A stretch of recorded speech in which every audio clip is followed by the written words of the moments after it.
Hello children, I'm glad to meet you with another interesting English lesson, and today we are going to learn to write notices. Right, and today's lesson is based on Competency 7, that is uses English creatively and innovatively in written communication. Competency level 7.7 writes for official purposes. Keep that in mind. And the objective of today's lesson is to make you able to write a notice for a given purpose. Okay, I hope you are ready with your textbooks as well as your writing books. Please go to page 64 in your textbook and you will find this particular notice in your page. Right, read it, take your own time, read it carefully and see for what purpose is this notice written. On top you can see Jerome saw this notice on the school notice board. Right? So this is a notice, and read it and see for what purpose it is written. I can hear you whispering there. Yes, you are right.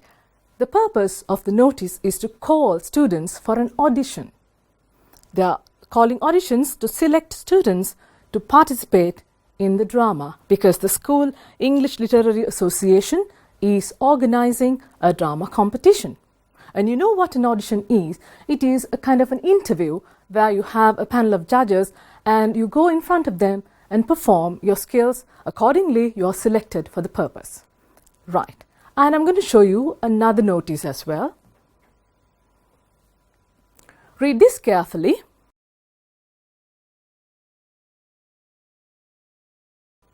Once again, read it and see whether you can find for what purpose is this notice written. All the parents of grade 11 students are informed that the parents' meeting for the second term will be held on 30th May 2020 at 10:30 a.m. in the new auditorium of the college. All the parents of grade 11 students are requested to attend the meeting. Right? And you just read carefully. Okay, you found the purpose once again. Yes, two different purposes. Earlier one was calling for auditions, and this one, this particular notice is addressed to all the parents of grade 11 students. Right, I would like to pause for a while here. And you know, children, that notices are written for several purposes. And these two notices I just showed you are based on the school setup. Where else do you see notices? Correct. In public places like library or in supermarkets, or you can also see notices in newspapers, magazines, sometimes in your villages, towns. You know, for several purposes we write notices. I'll show you one more notice. This is a different one, a Shramadana campaign. There will be a Shramadana campaign to clean the premises of the Pugada Public Library on 25th May from 9 a.m. onwards. All the members are requested to support. Right? Hope you understand that this is written for another purpose. Right? So what are the purposes we write for? Yes, to call a meeting, okay, and to inform about a sports practice or a drama practice in school, or to inform the public about a fair, an exhibition or a carnival, and also to cancel a scheduled event like a sports practice, we say due to the weather condition. If the coach decides to cancel, even for that we can write a notice to inform about the cancellation. Hope that is clear. Right. After the purpose, let's discuss the key components of a notice. Especially when you write a notice, you have to keep in mind that we have to include these key components in a notice. I discussed the purpose with you, and we have a few more components to be included. The second one is the date. When it comes for the date, children, I would like to remind you that in the previous note I showed you, you saw two different dates. One is the date when the meeting is scheduled, and the other date you should have seen in the left hand corner of your notice, that is the date when the notice was written. Right? And then comes the time venue. I don't think this word is new. Venue is the place. And then presented by, organized by. This also you can include in your notice to say who's organizing the event or who's presenting that particular program, right? And then convener. Who's this person? The convener is the person who has the responsibility of writing this notice, or he is the person who's calling people for this particular event or the meeting, right? Okay. The third one we have to remember is the format. Hope you remember when we discussed the short writing, like the notice, the official writing, like the official letter, and also informal letters. Whatever piece of writing we discussed earlier, we always focused on the format. Likewise, for writing a notice also, we have a format which we have to strictly follow, right? Look at this. I shall explain this to you. First of all, we have to focus on the heading. Usually, you see the word notice written on top. But if you go back to the notice you saw in your textbook, you can see a difference.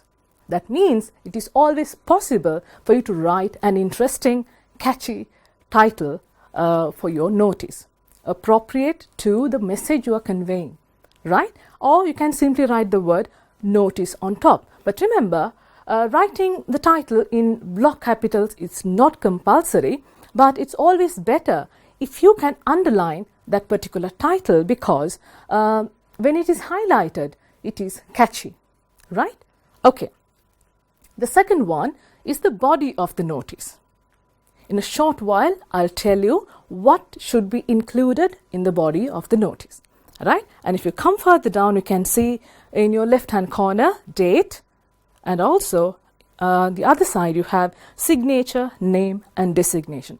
And when it comes for signature, name, and designation, children, once again, I would like to remind you, when you put your signature, it's better if you can write your name and the designation as well. And if you don't want to write your name, it's okay if you write the designation only. Okay? Right. So we discussed what a format of a notice is.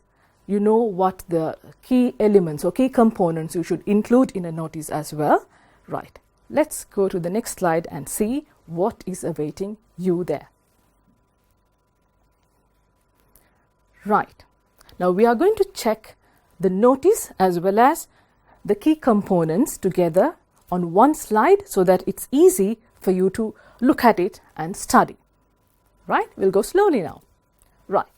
On top you have the word notice. What is it? Right. That is the heading.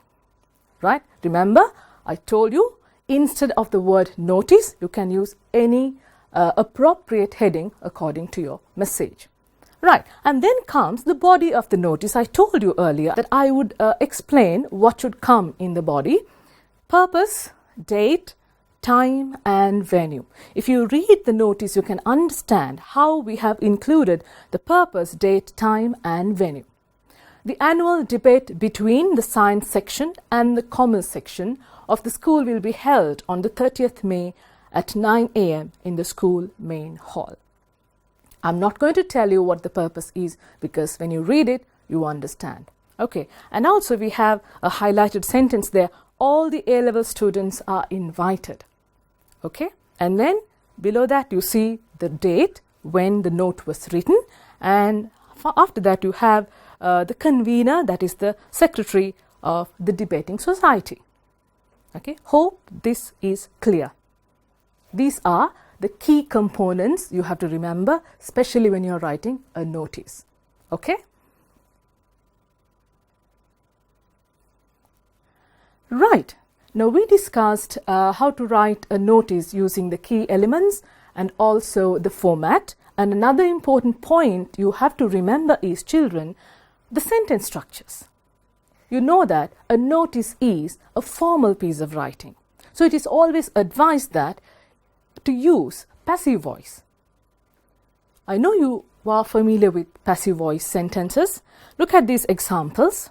We have the first sentence as all the parents are informed The parents' meeting of grade 11 students for the second term will be held. All the parents of grade 11 students are requested to attend the meeting. All the members of the debating society are invited. Right? With the helping verbs used here, you can identify the tense as well, I believe. Are informed, are requested, are invited, are present passive forms, and will be held is a future passive form. Right? Not only this, children, there is another set of sentence structure which you can also use when you're writing a notice. Look at these three sentences. Vijay College is going to conduct a seminar. Girl Guides are going to celebrate the Earth Day. When you focus on to these two sentences, you understand that this particular verb phrase is going to or are going to are used to talk about future intentions, future plans. Right? So these two sentences clearly tell you what the future plan is. Vijay College is going to conduct a seminar in future. Girl Guides are going to celebrate the Earth Day. When? In future. And then the next one is the principal has informed all the students too. And the sentence structure we are using here is the present perfect tense. This you can use to talk about something which you have already arranged, organized or planned. Okay, so remember, it is not a hard and fast rule that you have to use passive voice. You can jolly well use these sentence structures as well. Okay. Now you know it's time for us to do activities. Okay, the more you practice, the more you become familiar with the stuff. So I'm using this particular activity for you to give you some practice. Right, read this notice very carefully. Take your time. Remember what we have been discussing all this time. Look for the purpose and also the key components, because I'm going to give you a small work.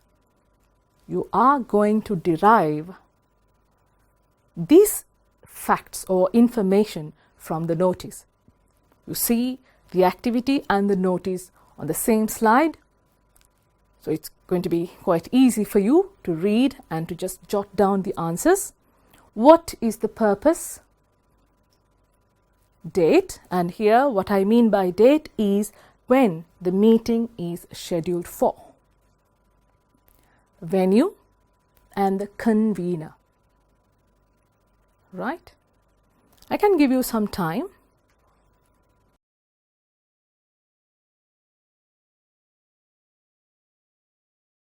Okay, children, I hope I have given you enough time, and it's time now for us to check the answers. Right. This is how your answers sheet should look like.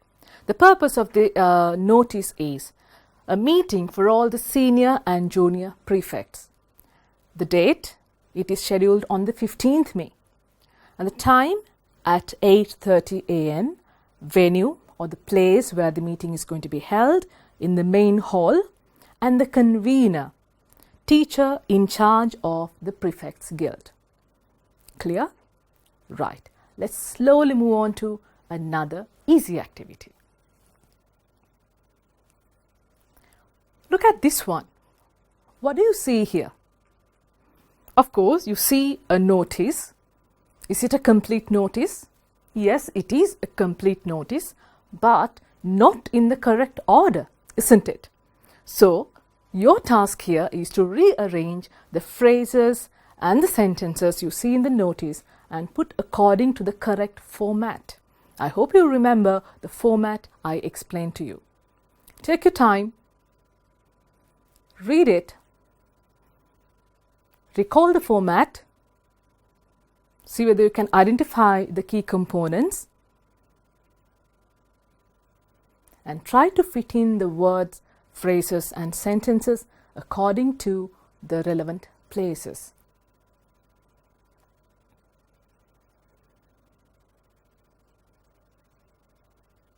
Okay, let's see. Fine. If you have written the phrases, or if you have rearranged the phrases and the sentences into the correct format, this is how your notice should look like. On top you have the heading, notice, and then here we have a subheading as well, which is highlighted. So this is another tip you can use, children. When you're writing the notice, you can also use a subheading like this. So which tells you, as soon as you read this notice, you know that this is all about a general meeting. Isn't that so? Right. The general meeting of the English Literary Association will be held on the 25th May at 12:30 p.m.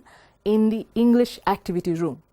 It is expected to appoint new office bearers for the next term. So you know what the purpose is, calling for a meeting. So that is the general meeting, and at this particular meeting they are planning to appoint new office bearers, and then all the members are invited. So surely this notice is for all the members of the English Literary Association. See who the convener is and the date when the notice was written, and also you can find the date when the meeting is scheduled for, right? Okay. Now hope you are getting used to the format and also the method of writing notices, right? So let's go for another activity as well. Right. Don't worry, you know that I'm here to guide you. So once again, here I am with a few guidelines for you to write your notice. Okay, you're going to write on your own, and this time when you look at this particular slide, children, you see something additional, something extra. Not only the key components we discussed earlier, but also some additional information. We have the purpose of the event, a book exhibition, and then I have included things you can buy at the exhibition, right? And then we have the date, time, venue, and then I have included invitees. Finally, the convener. You know that for the exam, sometimes they ask you to write a notice using 50 words.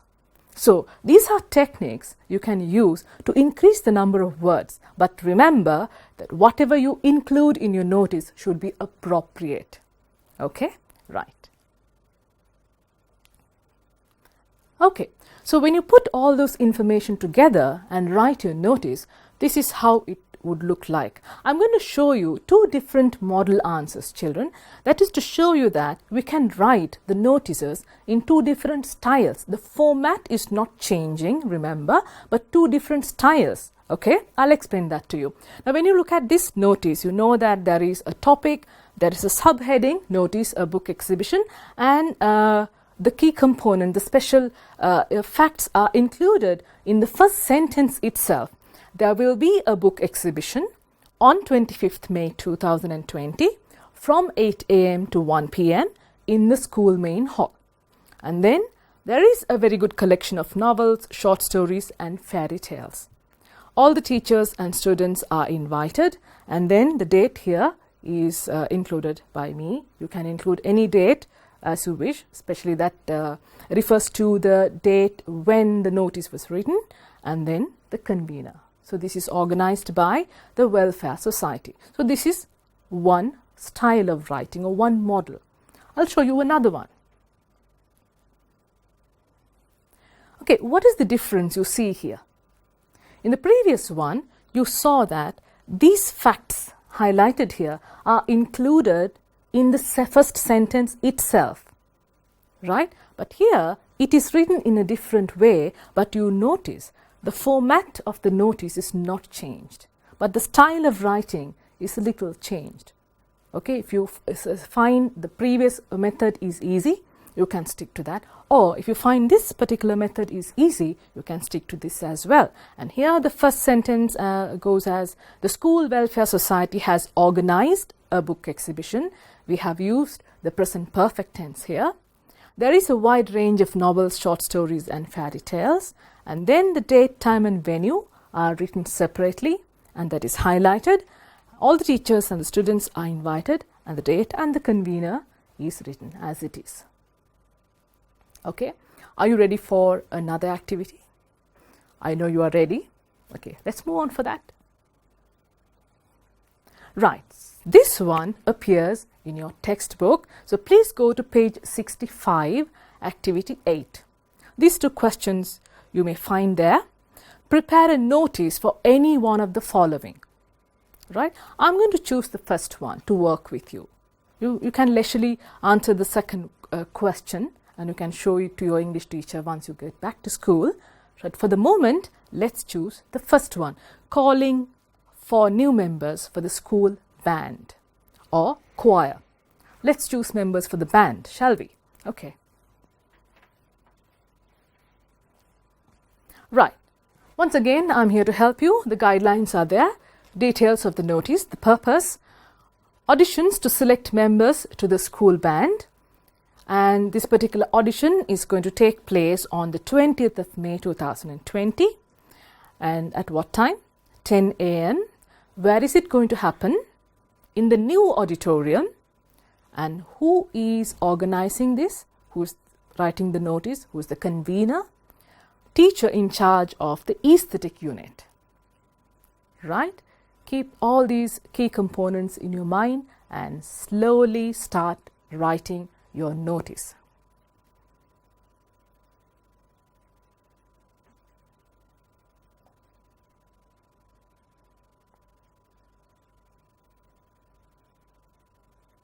Hope you remember the format.